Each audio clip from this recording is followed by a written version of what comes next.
I sold my condo and saved our family hotel from bankruptcy. You're a fool, my brother sneered. We need investors, not your pennies. But when the bank froze our accounts and he vanished, I discovered his secret loan and a gambling debt twice the hotel's worth. I never thought I'd be the one to save the family business. That was Warren's job. He was the one with the flashy degree, the big ideas, the confidence. People liked him. He could walk into a room and have everyone eating out of his palm within minutes. That was Warren. And for most of my life, I believed what everyone else did. Warren was the smart one, the capable one, the one who would keep the Palmetto Bay in running for another 50 years. I was just the younger brother, the careful one, the one who played it safe, studied accounting, and bought a small condo in Miami instead of trying to make it big. I wasn't reckless, I wasn't bold, and I definitely wasn't the kind of person who took risks. But in the end, it wasn't Warren who saved the hotel. It was me. And if I had known the full truth about what he was doing behind our backs, I wouldn't have spent a single dime trying to save what he had already set on fire. The trouble started slowly. At first, it was just little things. A few late payments. A supplier refused to make another delivery until the last invoice was cleared. An insurance bill that got lost in the chaos and was suddenly overdue. We're fine, Warren said every time I asked. It's just a rough patch. Tourist season was slow last year, and we had to fix that plumbing issue in the West Wing. But don't worry, I've got some investors lined up. Big guys. We'll be back on track in no time. I wanted to believe him. The Palmetto Bay Inn had been in our family for 3 generations. Our grandparents built it in the 50s, a beautiful little beachfront property in Key Largo, and it had always been a passion project for our parents. They never got rich off it, but it gave them enough to live comfortably. More importantly, it was our family's legacy. So when things got worse, when the bank started sending notices and our parents looked more stressed by the day, I did the only thing I could think of. I sold my condo. It was everything I had. My savings, my security, my safety net. But I couldn't sit back and watch the hotel collapse, not when it meant so much to our family. I wired every cent I had to the hotel's account and called Warren to tell him what I had done. He didn't sound grateful. You're a damn fool, he said with a bitter laugh. You think your little condo money is going to fix this? We need real investors, not your pennies. I clenched my jaw. It's enough to keep things afloat while you find those investors. That's the point, isn't it? Yeah, he muttered. Whatever. Just stay out of it, all right? I've got this under control. Except he didn't. Because 3 weeks later, the accounts were frozen. Payroll bounced. The staff started quitting. The suppliers stopped delivering altogether. And Warren? Gone. No calls. No texts. No explanations. He just disappeared. At first, I thought maybe something had happened to him. Maybe he was in trouble. Maybe he got caught up with the wrong people. But when I started digging through the financial records, trying to figure out why the bank had frozen everything, I found the truth. And it was so much worse than I could have imagined. There was a loan. A massive one. A 6-figure debt, taken out under the hotel's name. I sat there, staring at the screen, my hands ice cold as I scrolled through the numbers. This wasn't a loan my parents had signed for. It wasn't one I had ever heard about. It was Warren. And the money? It hadn't gone to the hotel at all. It had gone straight to the Flamingo Club, a goddamn casino up in Tampa. My brother had gambled away more than twice the hotel's worth. And the creditors? They weren't just calling. They were coming. I stared at the bank statements on my laptop screen, my pulse pounding in my ears. This couldn't be real. There had to be some kind of mistake. I refreshed the page, checked the figures again. But the numbers didn't change. Neither did the payments. Dozens of transactions, all funneled to the Flamingo Club in Tampa, and not a single cent put toward the hotel. A sick, heavy feeling settled in my gut. Warren had done this. Warren had taken the loan. Warren had drained our accounts. And Warren was gone. I pushed away from the desk and ran a shaking hand down my face. This wasn't just bad. This was catastrophic. The hotel wasn't just struggling anymore.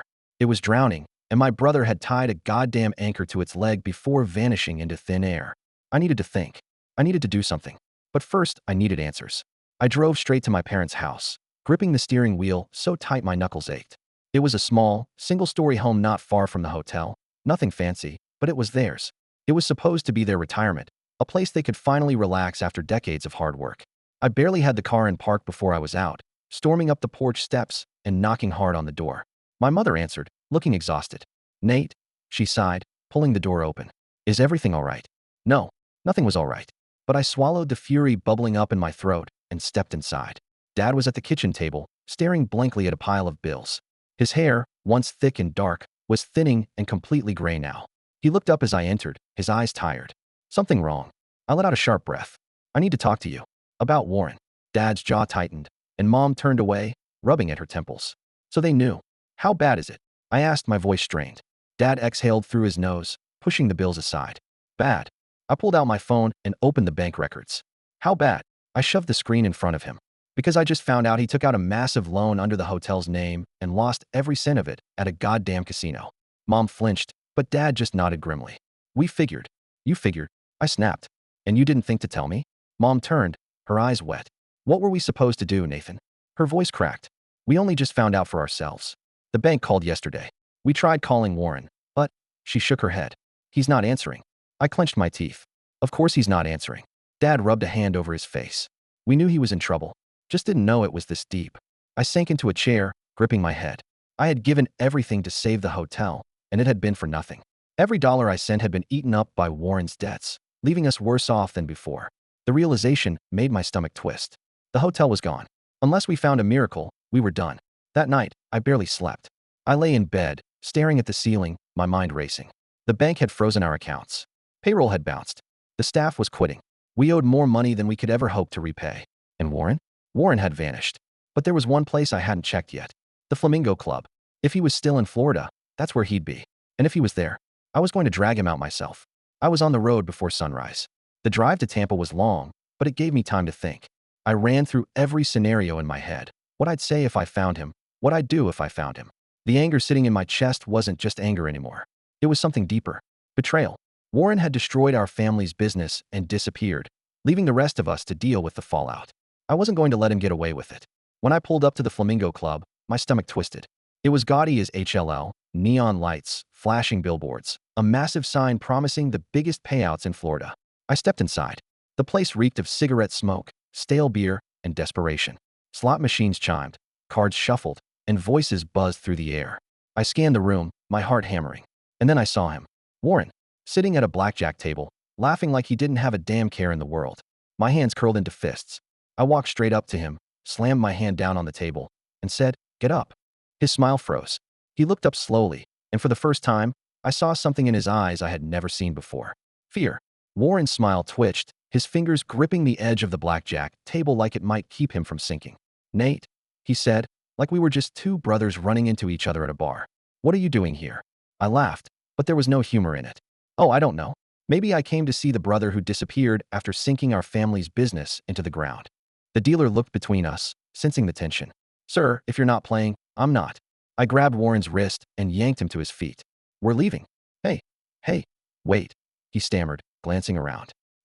Let's talk outside, all right?" I didn't let go until we stepped out into the parking lot, the neon glow of the casino flashing over his guilty face. He adjusted his jacket, straightening up like he wasn't the human equivalent of a house of cards about to collapse. "I was going to fix it," he started. I barked a laugh. "Fix it? With what? More borrowed money? Another scam?" I took a step forward, and he shrank back. "Jesus, Warren, do you even realize what you've done? You ruined us. The bank froze everything. Staff is quitting. Mom and Dad."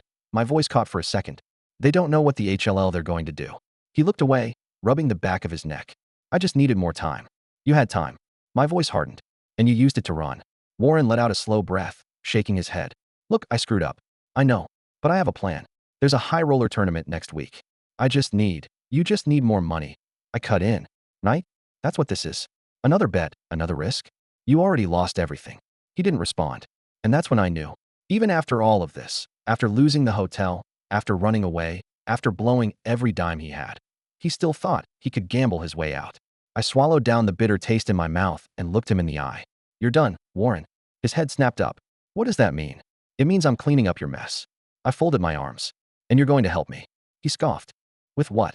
"I don't have any money, Nate." "You don't need money," I said. "You need to start telling the truth. To the bank. To the suppliers. To our employees." Warren's face twisted. "No way." "Then I'll tell them everything myself," I said flatly. "Including the fact that you committed fraud to get that loan." "You think the bank's pissed now? Imagine when they realize you faked documents." His face was drained of color. "You wouldn't." I didn't say anything. Just let the silence stretch. Warren swallowed hard. He knew. "Fine," he muttered, rubbing his face. "What do you want me to do?" Fixing the damage Warren had done wasn't easy. It took weeks of meetings, painful, humiliating meetings. I sat down with the bank, with our suppliers, with the employees who had been left in the dark. I had to lay everything on the table, tell them the truth. Warren came with me. He sat there, squirming under the weight of his own mistakes, as he admitted what he had done. And little by little, we started to find solutions. The bank agreed to restructure the loan, but under my name, not Warren's. I would take responsibility for the debt, with strict conditions. The suppliers, while furious, agreed to renegotiate payment terms. Some of the employees came back, though not all. And Warren? I made sure he signed over everything. His shares in the hotel, his stake in the business, his decision-making power. It was all mine now. The Palmetto Bay Inn was mine. I didn't do it out of greed. I did it because I knew, deep down, that if Warren had even an ounce of control, he'd screw us over again. He didn't fight it. Not after everything. After signing the last document, he let out a breath and looked at me. So what now? I stared at him, remembering every lie, every betrayal, every ounce of pain he had caused our family. Then I handed him a one-way bus ticket. You leave, I said simply. Go somewhere else. Figure yourself out. But you don't come back. His mouth opened, but whatever excuse he was about to make, he swallowed it down. He nodded. And just like that, he was gone. It wasn't easy, but I rebuilt the hotel. Slowly, month by month, the Palmetto Bay Inn started to stand on its own again. It took everything I had, every late night, every hard decision, but it was worth it. Because for the first time in my life, I wasn't just Warren's younger brother. I was the one who saved our family's legacy. Fixing the damage Warren had done wasn't easy. It took weeks of meetings, painful, humiliating meetings. I sat down with the bank, with our suppliers, with the employees who had been left in the dark. I had to lay everything on the table, tell them the truth. Warren came with me. He sat there, squirming under the weight of his own mistakes, as he admitted what he had done. And little by little, we started to find solutions. The bank agreed to restructure the loan, but under my name, not Warren's. I would take responsibility for the debt, with strict conditions. The suppliers, while furious, agreed to renegotiate payment terms. Some of the employees came back, though not all. And Warren? I made sure he signed over everything. His shares in the hotel, his stake in the business, his decision-making power. It was all mine now.